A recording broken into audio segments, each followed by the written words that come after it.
Well, the 2025-2026 Central District Championship has been set. It is going to be Vincennes versus John A. Logan. And again, it comes down to Vincennes and Logan.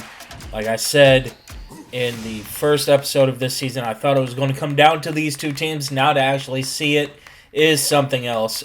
These two teams have been the favorite going into the season, obviously, and now that we are finally here, it's nice to see that this has kind of run chalk. But before we do that, let's go ahead and see how these two teams advance to the championship matchup in their semifinal games. First, Vincennes and Lincoln Trail. And the first semifinal, like I said, Vincennes versus Lincoln Trail. This one, again, a tale of two halves for the Trailblazers.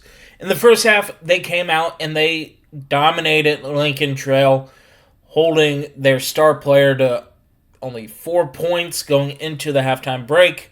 Lincoln Trail slowed this game down considerably as there was only 49 points scored combined. Vincennes led at the break 30-19. In the second half, they were able to stretch it out to 18 points at one point. But, like in the Swit game, Lincoln Trail was able to come in and shrink that deficit a little bit. But Vincennes ended up being able to hold on to a 9-point victory here in Nina. So let's go ahead and look at the scoring. And again, Mike White, 7 of 19 shooting from the field, 5 of 15 from behind the arc, and 14 of 18 from the foul line. He actually started 0 for 3 in this game at the stripe and was able to go 14 of his next 15. So, I mean, again, amazing. He had 9 rebounds, 7 assists, and only 2 fouls. He finished with a game-high 33 points. And I believe, regardless of what happens in the championship game, that Mike White should be your player of the tournament. He really should be. Again, 5 of 15 shooting from behind the arc. And again, he single-handedly led Lincoln Trail to as close as this game was. Jared Jackson was the only other statesman in double figures with 13 points off of a 5 of 13 shooting, and had 5 rebounds and 2 assists with 3 block shots as well.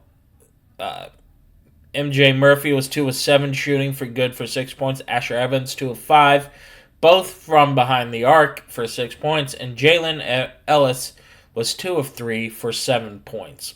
And again, it's just one of those things where one player kept your team into this ball game the whole time. And really, it was the second half where Lincoln Trail scored 53 points in the second half to Vincennes' 51. And Mike White's, I think it was 28 points or something like that, all happened in the second half. So, going to be interesting for the Trailblazers. They were led in scoring once again by 3 players. Dre Vassar led the way totally. 9 of 22 shooting, 3 of 9 from behind the arc. Grabbed 10 rebounds and 5 assists, good for 24 points. Jalen Calloway, 7 of 18 shooting from the field, 2 of 5 from behind the arc. Grabbed 7 rebounds, 7 assists, and 20 points. And Dayton Williams, 9 of 13 shooting from the field, 3 of 7 from the foul line, grabbing 6 rebounds, 4 assists, and 1 steal. He finished with 22 points. Again, the free throw shooting was a bugaboo for the Trailblazers. They shot 13 of 30. I think if they make 10 more foul shots, this is a runaway game. Jovan Guess, he was the only player off the bench that produced. For Coach Franklin's team, he has 3 of 7 shooting from the field, grabbed 10 rebounds, and he finished with 9. Like I said, this was a tale of two halves. Vincennes looked really good to start the game. They matched the tempo of Lincoln Trail, and then being able to get out to a big lead, and then Lincoln Trail did what they did against Swick, which was step up, and Mike White was able to get any shot that he wanted in the second half, and he took the game over. It's going to be very interesting to see where Mike White ends up going for Division One or for a 4-year school. I think he should go D1, but that's just me. Again, Vincennes advances to the championship game where they'll take on John A. Logan. Let's go ahead and talk about Logan's matchup against Shawnee. And the second semifinals, like I said, John A. Logan taking on Shawnee. Logan was able to overcome a tight first 15 minutes of the first half and able to take a 35-19 lead heading into the break. Shawnee really just couldn't recover too much after that as Logan advances, winning 81-64.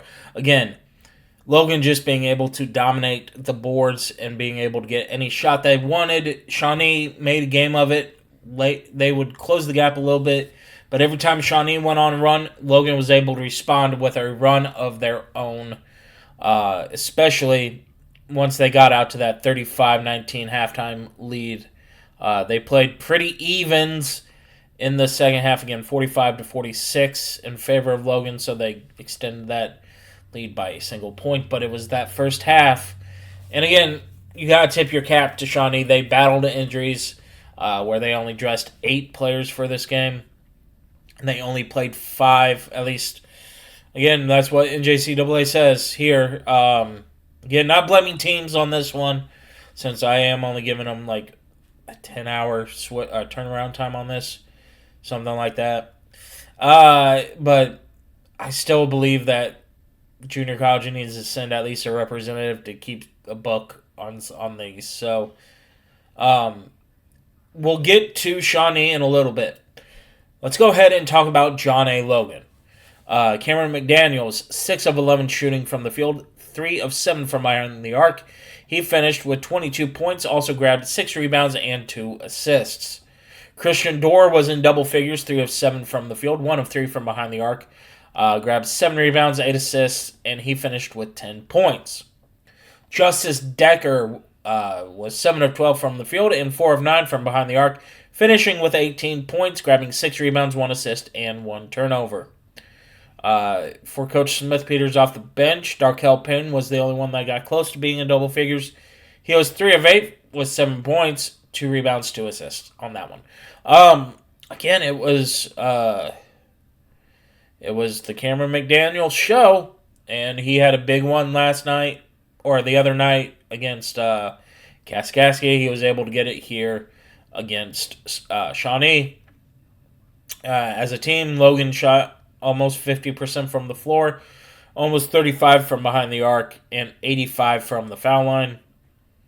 And again, this is just going to be very interesting. Let's go ahead and talk about the Saints before I break down the matchup between Logan and Vincennes. John A. Logan broke open a close game in the first half, like I said, to edge to a 35-19 edge. Again, this is all from Dave Hunter, and I'm keeping everything in a Word document, just copy and pasted what he sent us over here. Shawnee, who finished 15 and 14 on the year, was led by James DeLoche, who had 22 points, 4 threes, and scored 18 points of that in the final half. Israel Welton was also in double figures with 15 points in the game. So, 2 Shawnee players in double figures. DeLoche matched McDaniels, and Israel Welton almost matched Justice Decker, but this was a good game.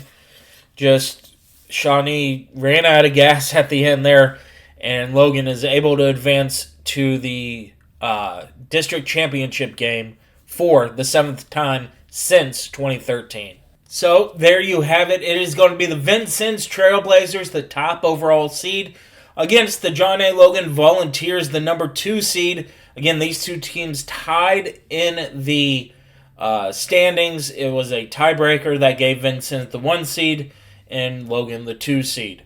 These two teams are not strangers to one another since Vincennes joined the league in 2012-2013. This is the 5th time this matchup has been played.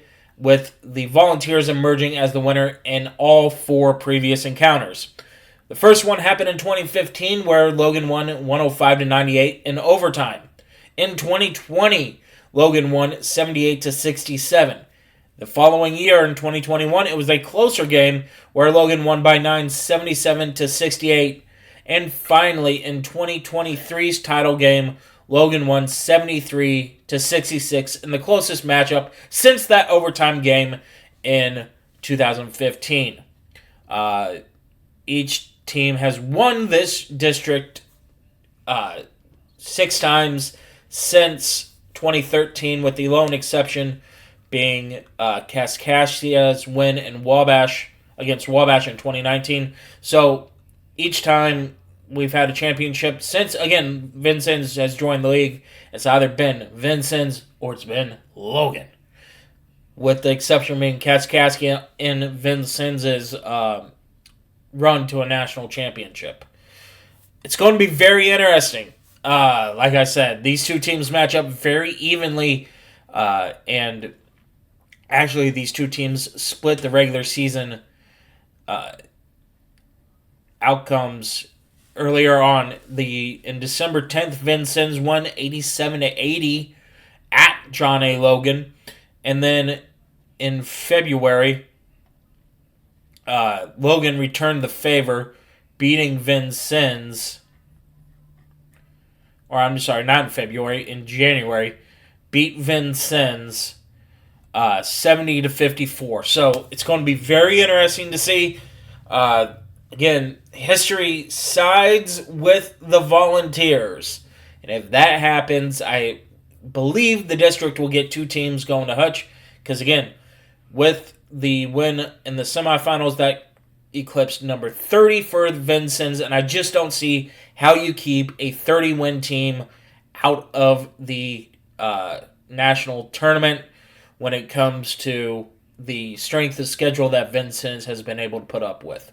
So like I said, as you see here, the district championship is set. Vincennes Logan, again, 5th time that these two teams have matched up in this championship. Each team has 6 district titles to their name. Going to be very fun. Going to be very interesting to see how these two teams play against each other. It's always been heated rivalry since Coach Smith-Peters. I'm talking about Kyle Smith-Peters now. When he was the coach at Logan, this was a very big rivalry. His brother Tyler took over and escalated the rivalry when both teams have won national titles in the last 8 years or so. So it's going to be very fun to see a Hall of Fame coach in Coach Franklin against a very good chess master coach in Tyler Smith-Peters, battling against each other. Winner gets that automatic bid to Hutch.